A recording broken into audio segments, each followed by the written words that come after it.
my biggest grief is that the whole world is convinced that life comes from matter. So that matter is the God and not Krishna.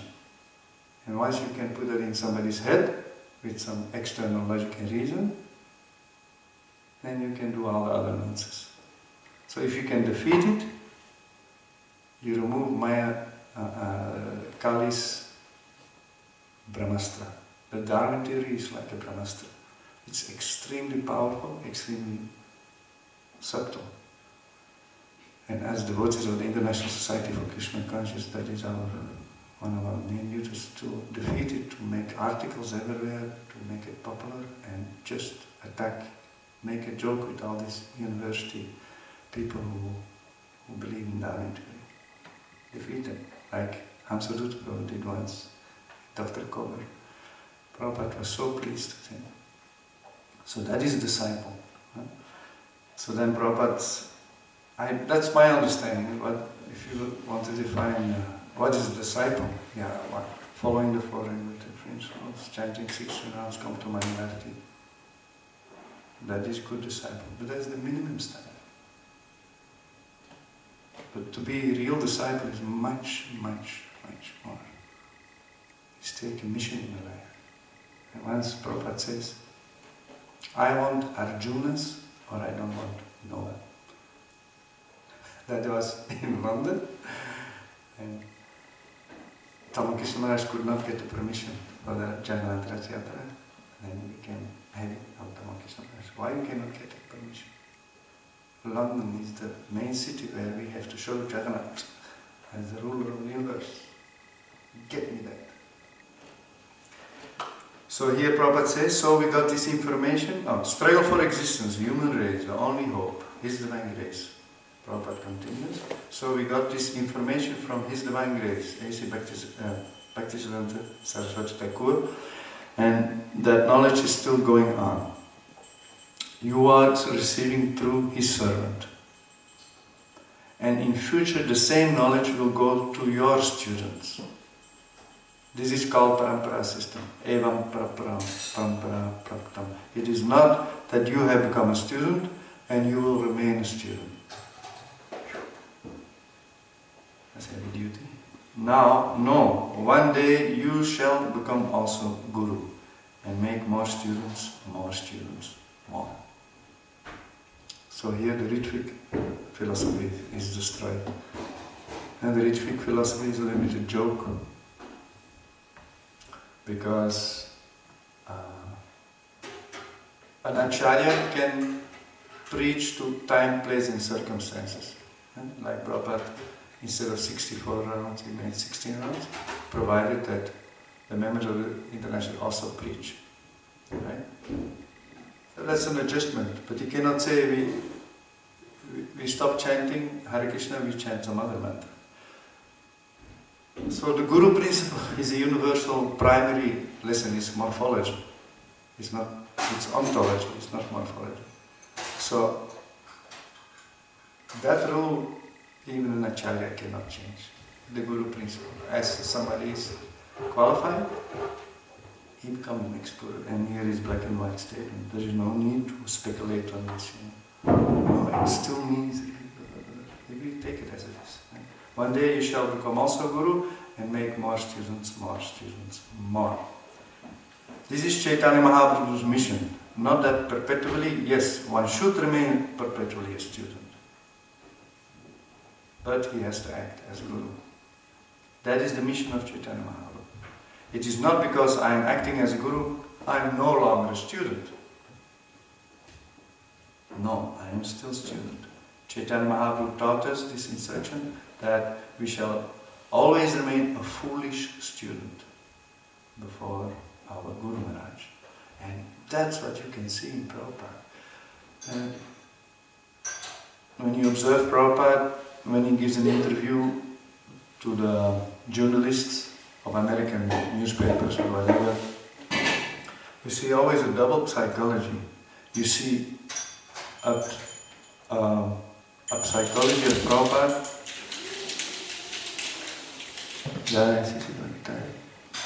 It's quite amazing. you have a double psychology of Prabhupada. You see the extreme humility when he talks, and simultaneously a total powerful authority which cannot be challenged. When he talks, it's like this.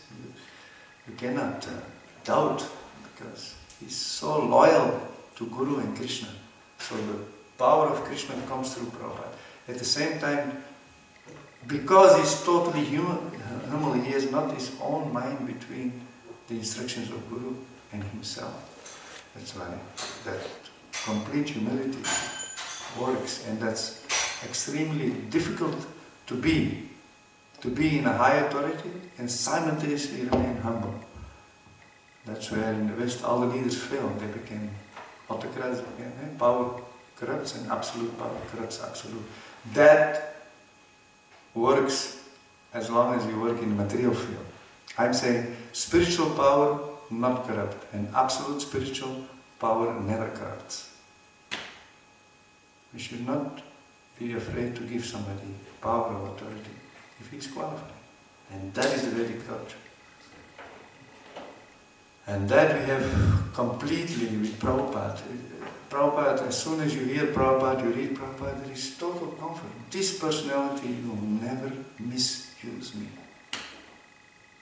And that comes from Bhaktisiddhanta Saraswati, that no doubt, when we read about Bhaktisiddhanta, also total purity, Bhaktivinoda Thakur, total purity. And these personalities, they should become prominent in our society. And they had this double thing, Bhaktisiddhanta Saraswati. Maharaj, nobody can stand before him. Such a powerful energy of authority. But if you see how he relates with Bhaktivinoda Thakur and Lord Kishore Das Babaji, who could not even write, Bhaktisiddhanta Saraswati was the most brilliant brain. And he takes initiation of a guru who cannot even put his signature. So Bhaktivinoda Thakur said, there is only one pure devotee here, and you should take initiation from him, my dear son. And Bhaktisiddhanta Saraswati went to Gorkishore Das Babaji, and first time he asked, he says, can you give me initiation? What? Such a great personality, and I'm just a beggar. No question, get lost. Then Bhaktisiddhanta Saraswati, because he had got that instruction of Bhaktivinoda Thakur, he knew this only pure devotee can guide my life. So after some time, again we went to Gorkishore, and he says, Gorkishore, please give me initiation. Okay, you come back, I will ask it to Chaitanya Mahaprabhu, and then I will tell you the answer. Bhaktisiddhanta was nervous, because he said, without Guru, without the guise of a pure devotee, my life has no meaning. Then he went away, again he came. He said, Gorkishore Babaji, please give me initiation. Oh, what Chaitanya Mahaprabhu? Oh, I forgot to ask. So, then Bhaktisiddhanta Saraswati told, if you don't give me initiation, I commit suicide. I cannot live, I cannot not get energy, I cannot get intelligence to do anything. You are the only one who can guide my life. I'm serious about it. And he was serious about it. So, Gorkishore said, I make aparat. Okay. It's very special. So then Bhaktisiddhanta Saraswati was contemplating why he was refused for three times. So it's very difficult to understand pure devotees' dealings sometimes. Then he says, I think I understood why he refused me, because he saw that I was extremely puffed up because my memory power and my intellectual capacity, my position in society, and he wanted to destroy this false ego. That's the main duty of the Guru, that he removes this false ego. So simultaneously, there's nothing wrong to try to become a teacher and a guide of people and to become a Guru, but done, Prabhupada said, we should not forget to always silently remain a humble student. And these teachers are the best teachers, or always keep considering themselves students of their Guru, empty slate. Again and again go to Guru, again and again go to Guru, knowing very well that on our own we don't have any qualification. When we do something good, it's because Guru has given us this potency to do that. And we stop able to do it, that means Guru has taken away this potency. We shall always remain a foolish student before our Guru Maharaj. That is the Vedic culture. I may be a very big man, but still I should remain a foolish student to my Guru. That is the qualification. It's an interesting point that Prabhupada said, this is the Vedic culture. We shall always remain a foolish student before our Guru Maharaj. How important the Guru principle is in human society, which is totally absent in Western society. And that's why they struggle again and again to set up a harmonious society, because that concept is not there. And why the Vedic culture, as we can read in Ramayana and Mahabharata and the 10th chapter of Bhagavata, that in Yudhishthira Maharaj's kingdom, everything was perfect. I told to some of the students in the Danish class that there used to be a civilization where everything is perfect. Say, no, this is our utopia. This is just, you wish that it should be like this. Say, no, to was there past. That is the beauty of studying Bhagavad Gita, Bhagavatam. You get a new horizon. There used to be a perfect human civilization. And why was that? The leaders there, they were, when Yudhishthira Maharaj was a world emperor, much more powerful than Julius Caesar or Alexander the Great or Churchill or Hitler or whoever. If you see their physical power, enormous power. But when Narada Muni stepped in with his Veena, with no house, he says, he stepped down on his huge throne, sat down and sits on this powerful royal seat, Narada Muni. And then Yudhishthira Maharaj bowed down. Which king in the history of the West, in the Roman Empire, the Greek Empire, has done these things?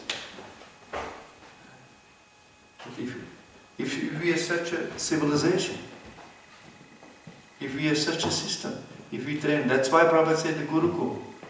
Gurukul is meant to create top leaders of human society. Because today they're all 5th class people. Not 4th class, not 3rd class, not 5th class. All the bad habits are there, and they dare to take top position of responsibility. That's why everything is a failure. So we need a new set of leaders. So that's why it's so nice to see here also that our young boys sacrificing their life and coming to live in this temple is extremely rare. And it's wonderful that they are ready to do that. We should take care of them like anything. And maybe some of them can take later on very strong responsibility to guide human society.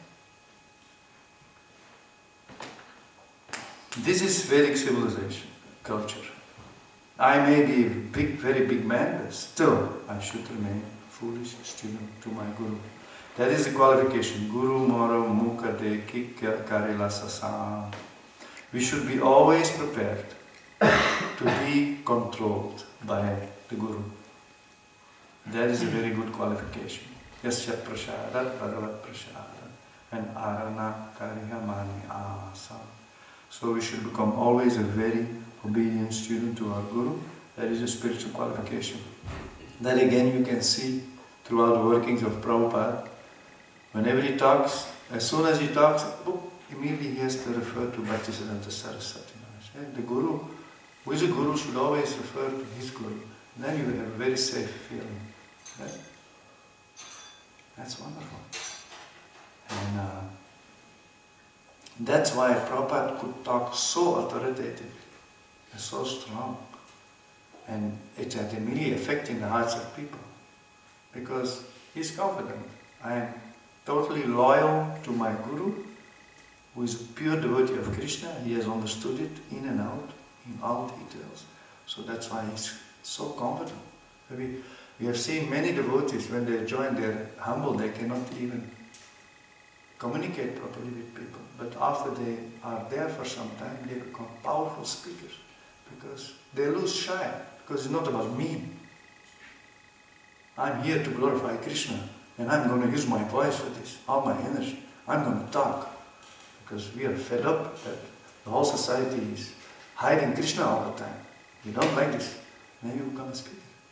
And you read, when you read, you take it in your heart and you repeat it. Right? That comes from, we should always become a very obedient student to our Guru. That's spiritual qualification. In that, Prabhupada is a perfect disciple. As we study Prabhupada, how he was organizing his movement, how he's dealing, perfect gentleman. So Prabhupada continues, my Guru Maharaj wanted me to preach in the Western countries, although I was at that time an ordinary manager in a chemical firm. I never taught, but I took it seriously. So from that 1922 in 1965 it was fruitful. How many years? 43 years patience. So it is better late than never. Prabhupada again, humble. Yes, so he desired me. I thought, see, when the Guru have an eye on some disciple, a wish, then as the disciple keep following, he gets very empowered to do things. And why Guru has an eye on the disciple? Because he's investigating what is the mentality of this disciple, how he's catching the mission. And as some disciple catch the mission, he gets empowered. Yes, so he decided. I thought, now I'm a family man, let me adjust things. I would have accepted immediately, but I was not so intelligent at that time. Another expression of very much humility. And we many times think after some time studying the Bhagavad, oh, I'm very intelligent, I know so many things. But Prabhupada, when he comes to India, after 40 years try to preach, writing so many books, what he writes in the poem, we will read that once again, Markene Bhagavad. I have no devotion, neither have I knowledge, but one thing I have a particle of faith in the Holy Name. And that's why I'm confident that I will be able to do something. What an expression. Prabhupada, he says, I have no devotion. And Prabhupada says, I have no knowledge. So how we should think then? That's a good lesson. So Prabhupada says, but I was not so intelligent at that time. I thought, my responsibility to family is there, let me wait. But still, Guru Maharaj was so kind to me that when I was a Grihastha, I was seeing him in dreaming. And he asked me, you come with me, come with me. So I was going, and after that I was thinking, oh, I will have to take sannyas and go with him. So it appeared to me very horrible. I was not very much inclined to take sannyas. But Guru Maharaj is so kind that he ultimately forced me to take sannyas and do this work. So things on the spiritual platform in Krishna happen sometimes very mystically. You know? When the Guru has a desire for some disciple, then that has to happen, no matter how we make other plans. So it so happened that his wife at one day, she had little money and she wants cookies, tea cookies. And she sold the Bhagavatam to get cookies. And that was a little bit too much for Prabhupada. So I said, what? You sold my life and soul? And then there he got the strength to leave the house. He said, yes? But also because that every time Prabhupada would invite people to their home, then she would not participate for many, many years. And she would sit downstairs and drink tea. Separately, yeah. She was never too much interested in Bhagavatam culture. So this true that she then sold this Bhagavatam, but she discovered, so that was like the top of the... Yeah. It helped him to detach from the worldly concept. Huh? Yeah. He said in the Bhagavatam, there's no attachment so strong than the attachment from man to wife. Right? It's so amazing. And if you can come out of that, that's a great achievement. Without losing the love for the soul. That's a very powerful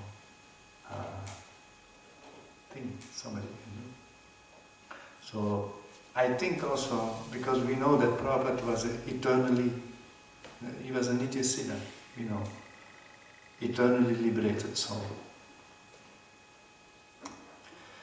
So it's just to teach us, I think. He was afraid to take sannyas. It's a pure devotee.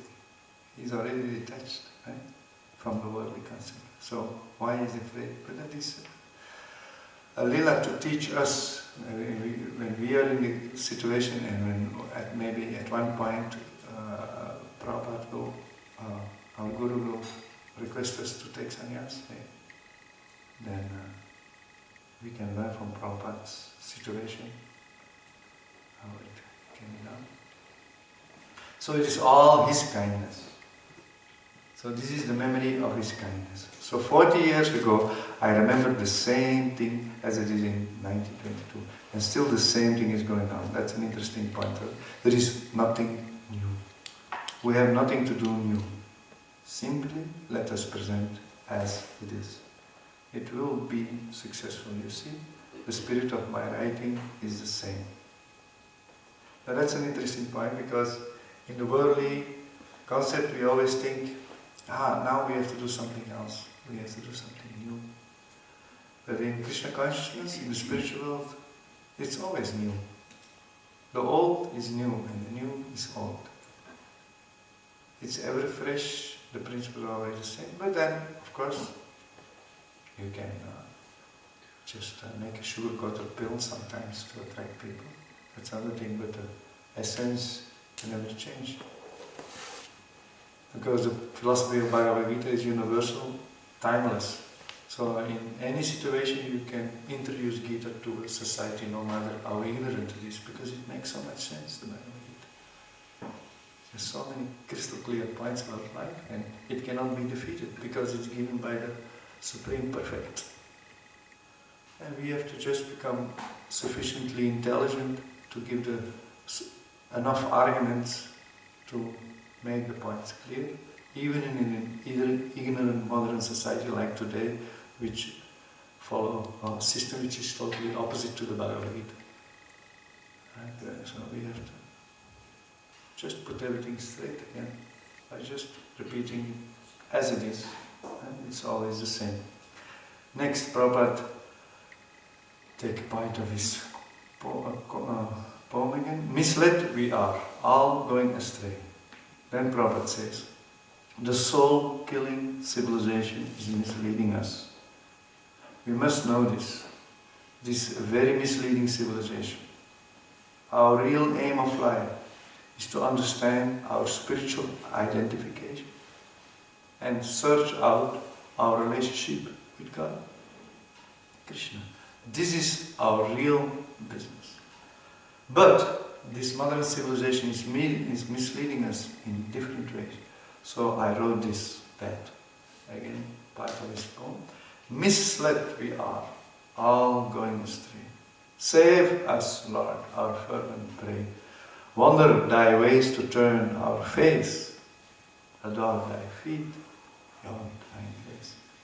So this portion he very much appreciated. So we have to find out ways how to turn the current.